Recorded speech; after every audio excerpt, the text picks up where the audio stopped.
Now that you're addicted to using your gel plate, you might need to know how to clean it. In this tutorial, I'm going to show you how.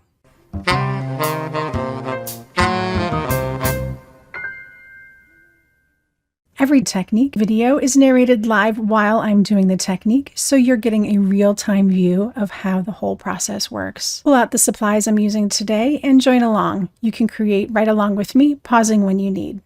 Before we get started, don't forget to like this video and subscribe to my channel. I appreciate it.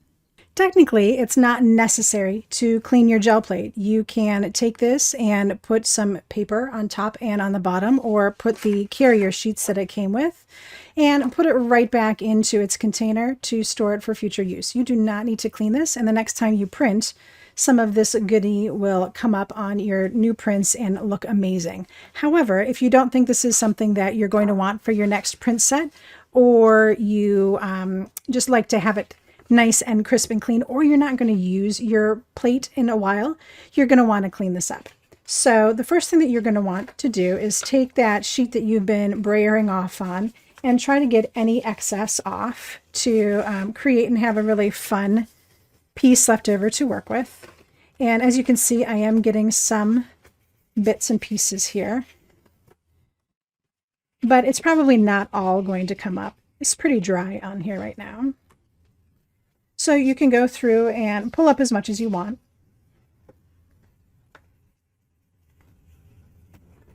And then set this aside. The next thing that you can do is clean this with some soap and water. The thing that you want to be careful of is that you don't rip your jelly plate, or that you scrub it so vigorously that you ruin the surface of it. So you might want to take a few steps next. There's a few choices that you have. You can use some hand sanitizer. You can also use this commercially available gel plate conditioner, or you can use just plain mineral oil. If you're going to use the hand sanitizer, just squirt a little bit on here and work it around.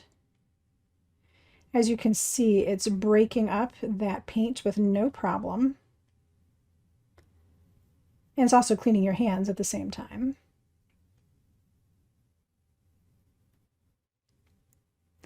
So you can go all the way across and clean this up. And then just use a paper towel to wipe that up.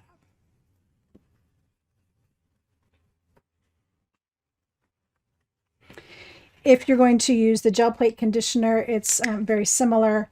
You would just put a little bit on here and work that in.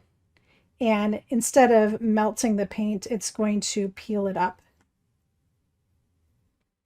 And then you'll just have to peel up your bits of paint here and clean off your plate. So in one of those rare instances, I am going to speed through cleaning this up because cleaning is cleaning.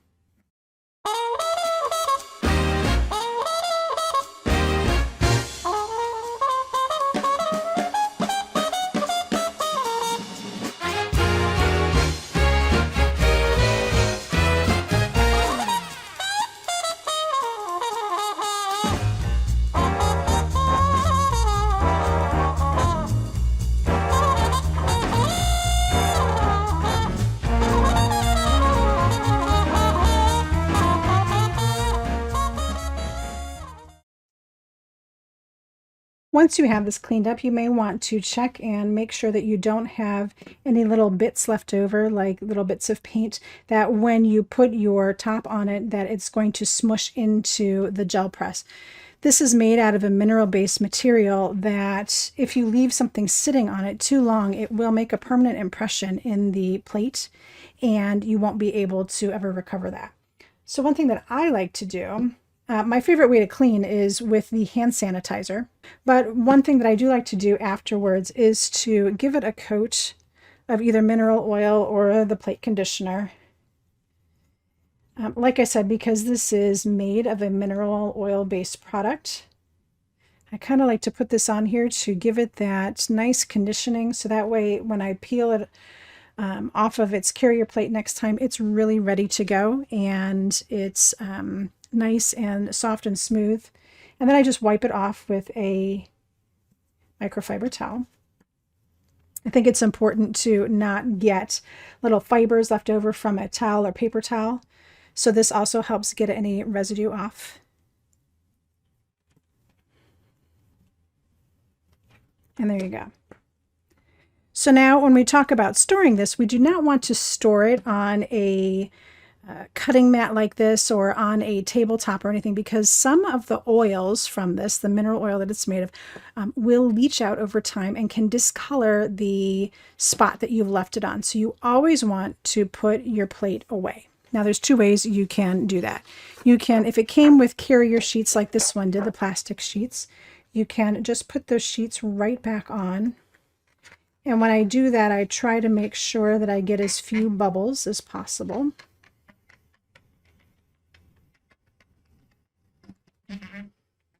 And once I have it in place, I even try to smooth out as many of those bubbles. You will see little bubble spots when you pull this up to use the next time, but they will be very minimal. The other option is to use some paper. And if your gel plate is small enough to fit a whole piece of paper, this one is not, but if it is, just create a sheet that's just wide enough and press it on here nice and smooth. This is almost better because you're not going to get those air bubbles in there like you would with the plastic, and it sticks on really nice. So you can do that instead if you don't want to use the carrier sheets. See how there's no bubbles in here? That's perfect. So you would just cut down 2 sheets, get these on here real nice, make sure that your ends are covered, and then go ahead and put this away for storage. You always want to store it flat, and if possible, store it in the clamshell that it came in. So I have a really large plate here, and you can see it came in this clamshell, and that's what I have it stored in. As you can see, I have not cleaned this one because it's got some beautiful stuff on it that I'll use in pressing soon. Or some brands come with these little metal tins, and this one holds a whole bunch of gel plates.